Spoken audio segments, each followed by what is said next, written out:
Det er indbilsk at tro, at bare fordi vi bor i Vesten, og fordi vi har en høj levestandard, så bliver vi ikke testet. Det kan være fristende at kigge rundt omkring i verden og se på folk, som der lever i fattigdom og i krig og alle mulige forskellige former for katastrofer og tænke, at vi bliver slet ikke testet ligesom dem. Og det er rigtigt, vi bliver ikke testet i form af krig og død og ødelæggelse og fattigdom, men vores test det er fraværet af de her test. Det er, at vi bliver testet på noget helt andet. Vores test det er, at vi kan gå på slankekur frivilligt, at vi kan leve spartansk og sparsomt frivilligt, at vi kan vælge, om vi vil påføre vores krop og vores sind en hårdhed og udfordring, sådan at vi kan blive robuste frivilligt. Andre steder i verden har ikke den her luksus. Problemet er bare, når vi ikke forstår, at den her luksus i sig selv er en test. For dem, der har absolut ingenting, så ser vi, at de er klar til at give alting hver evig eneste dag. Det er dem, som der kalder til befrielsen af Palæstina. Det er dem, som der kalder til etableringen af islam. Det er dem, som der går ud og udfordrer magthaverne, på trods af, at de har været med liv og lemmer som indsats. Og så står du og jeg og er bange for at sige sandheden, fordi hvad nu hvis jeg mister mit luksusarbejde? Som ingeniør, eller som læge, eller som advokat. Hvad nu hvis jeg mister ikke mit forsørgelsesgrundlag? Det er ikke et spørgsmål, om jeg bliver smidt på gaden, og så lever jeg i et telt over i Fælledparken. Det er et spørgsmål om, hvad nu hvis jeg mister min luksus? Hvad nu hvis jeg mister evnen til at rejse til Dubai til foråret og til Mellemøsten om sommeren? Det er ikke et spørgsmål, om jeg måske får kidnappet mine børn, eller jeg bliver tortureret til døde, eller jeg bliver dræbt, jeg mister mit liv. Nej, det er bare et spørgsmål om, hvad nu hvis folk ikke kan lide mig mere?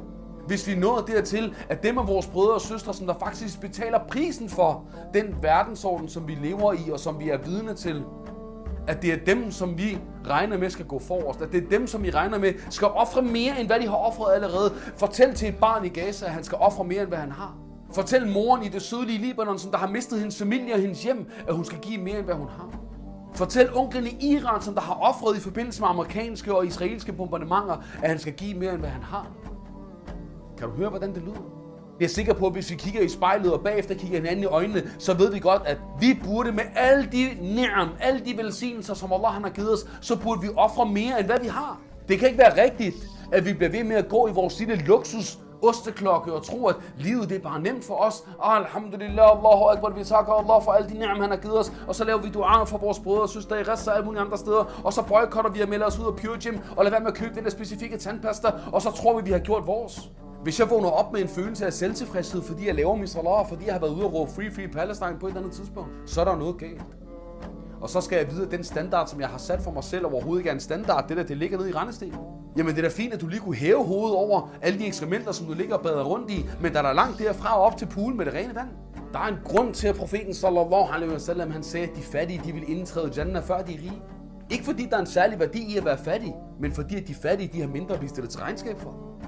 Så du, min bror, min søster og jeg, vi er blandt de rigeste mennesker i verden. Hvis du tror, at det er noget, som Allah han har givet dig, bare for at du kan hygge rundt og tage lidt til umrah, det føles rigtig dejligt. Uden at det er forventet, at du ofrer. Uden at det er forventet, at du giver ud af det, som du har fået, så er jeg bange for, at du tager grueligt fejl. Og det er på tide, at vi indser det her nu, mens der stadigvæk er mulighed for at handle, og der stadig er mulighed for at ændre vores veje, så vi ikke kommer på Yawm al-Qiyamah med en forhåbning om, at vi opnår Jannah, men i stedet så ender vi med hjerter, som er tynget af sorg og bedrøvelse og fortrydelse for, hvad vi har spildt det her liv på.